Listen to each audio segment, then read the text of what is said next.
Yo! Welcome back to One More Mana. My name's Derek, and I'm so excited to share with you guys what is actually the first commander deck that I ever built, and it is Hapatra, Vizier of Poisons. Now, Hapatra is a black and a green for a legendary creature that whenever she deals combat damage to a player, you get to put a -1 counter onto a creature. And then whenever you place a -1 counter onto a creature, you get a 1/1 Death Touch Snake. This is a super cool effect. I absolutely love it, and it is, again, what it really inspired me to build my first commander deck. So as you guys can see in the description, this is actually a Hapatra Infect deck. Now, I know how a lot of people feel about Infect. Don't just run away. It's a lot of people don't like it for so many reasons, whether it's they feel like it's too easy to die to, they feel like it's a cheap way to die. For anybody who's ever played a full Infect deck, they probably realize it's not that powerful, and maybe they don't like it for that reason. But I really do think this deck takes a unique enough look on a full-on Infect build and does some things so that you actually have a late game, and in honesty, if you give it a shot, it might change some people's mind on Infect. So the gist of how this deck wants to function is early game, it's going to swing in with all your Infect creatures with pump spells, unblockability, and try to take out maybe a player. If you can get 2 players, that's amazing. But you want to try to at least take 1 player out before the board starts to stabilize. And that's usually when most Infect decks hit a wall, but not this deck. This is actually where this deck just gets going.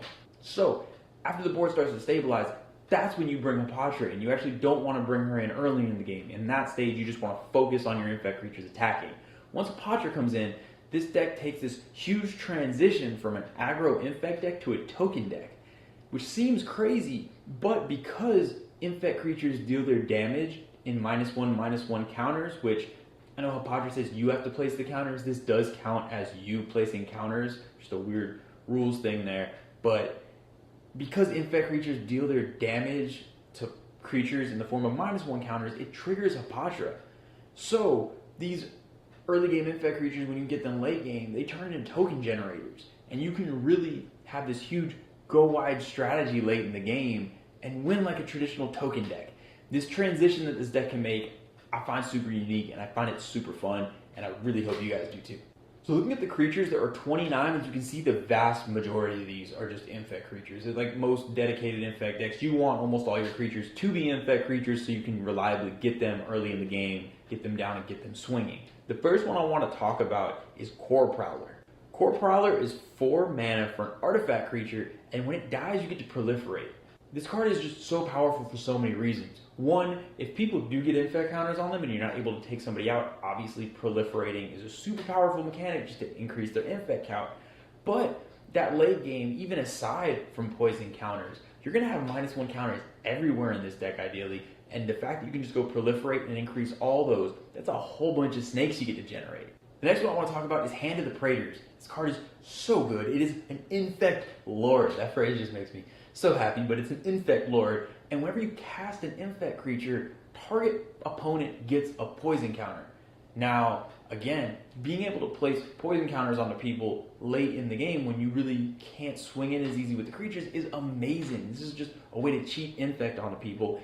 And because it buffs all your other Infect creatures, you're able to place more -1 counters. Now, I realize with Hapatra's ability that it doesn't matter if you put 50 -1 counters. If they're all done at once, you only get 1 snake.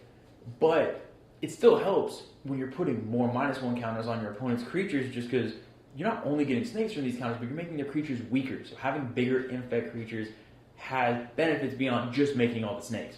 Another card that just works so well in both ends of the game in this deck is Necropede. Necropede is just a tiny Infect creature. It's a 1/1. But when it dies, you get to put a -1/-1 counter on a target creature. Meaning, not only is the creature that it did combat with getting a -1 counter, but you can put it on another creature. This is essentially a 1-for-2. You're going from 1 little Infect creature to 2 Death Touch snakes if you're able to do any type of combat with this creature when Hapatra's out. And believe me, people are going to block it. People are not just going to let Infected just get into them without any blocks, or you would hope. The last creature I really want to highlight is just an insanely powerful creature. It's Necroskitter. So Necroskitter actually isn't Infect itself, even though it really looks like it should be, but it has Wither. So early game, this isn't going to be as great, but late game, this card is just insane. It is bonkers. It is crazy.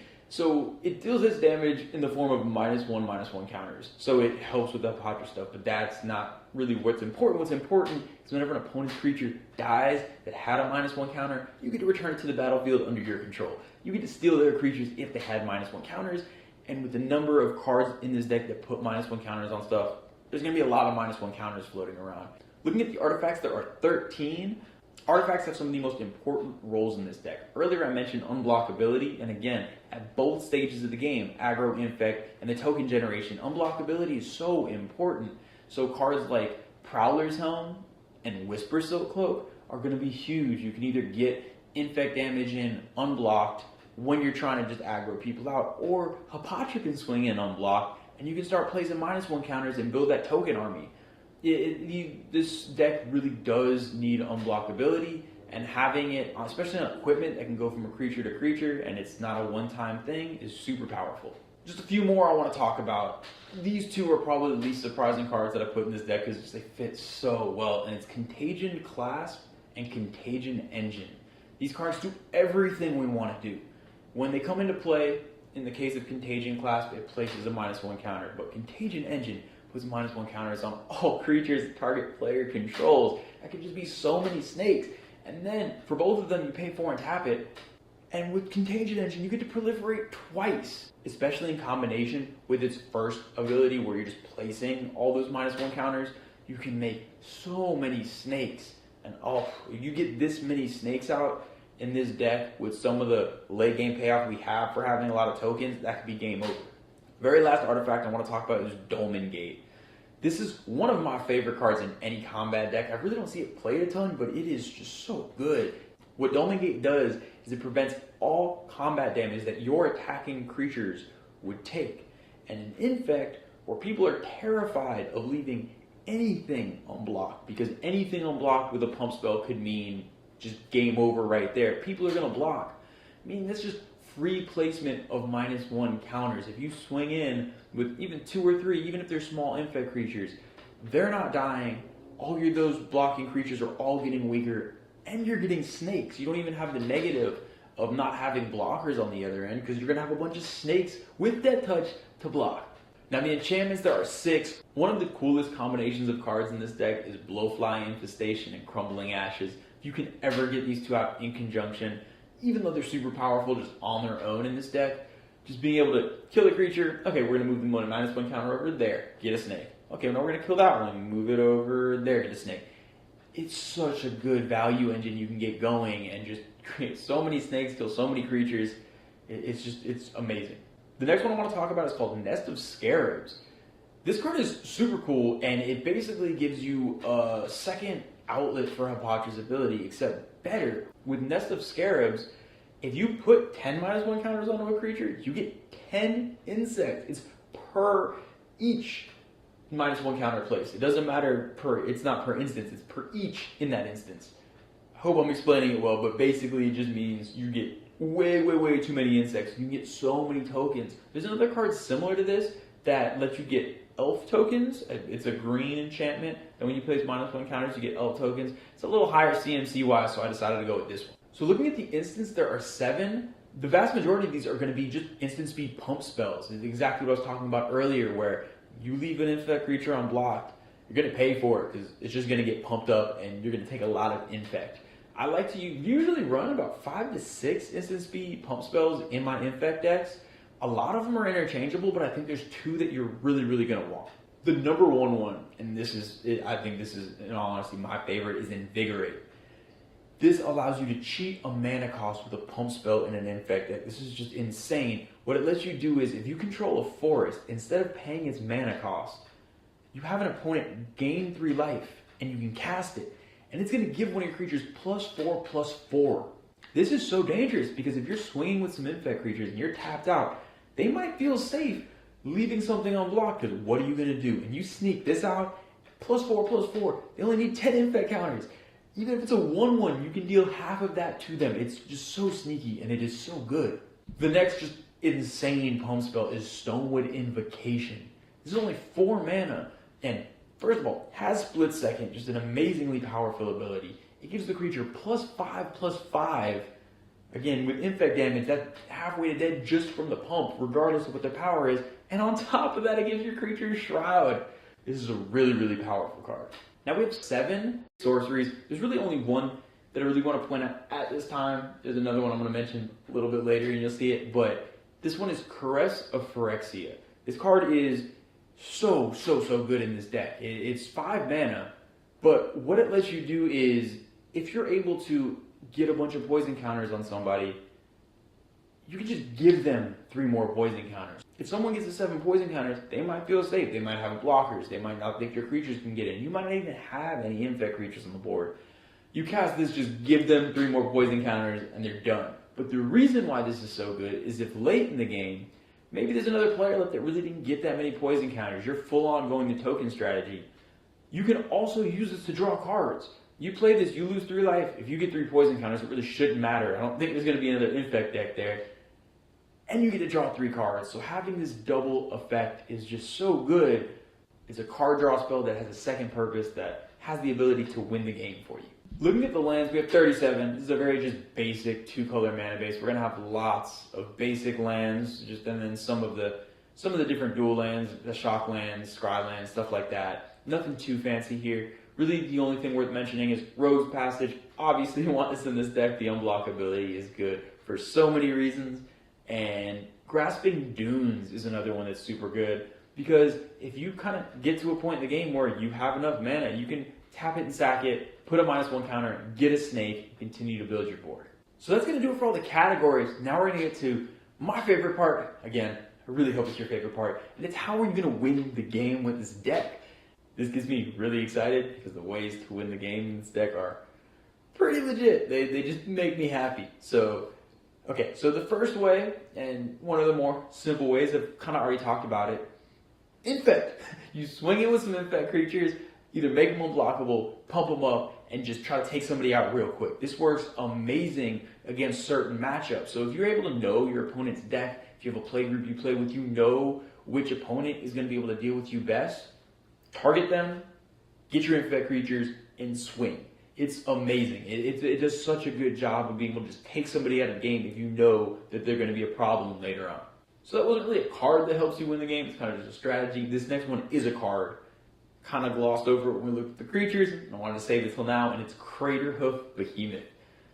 Oh my god, this card in this deck is just, it's so good. And for so many reasons. I don't need to get to them now.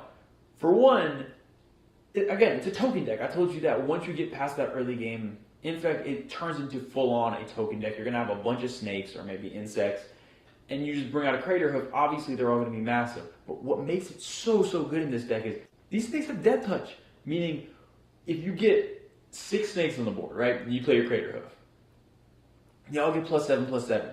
But the thing is, since they have Death Touch, the way Trample works, they only have to deal 1 damage to that other creature to kill it before they trample over.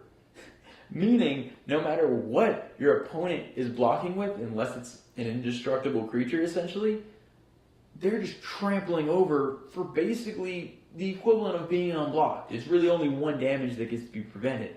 That is just so much damage getting through, so that is so powerful, but that's not all. You also have all these infect creatures. So, if you have a board of a decent amount of snakes and some infect creatures, you're able to get these giant trampling infect creatures that only need to get 10 damage in.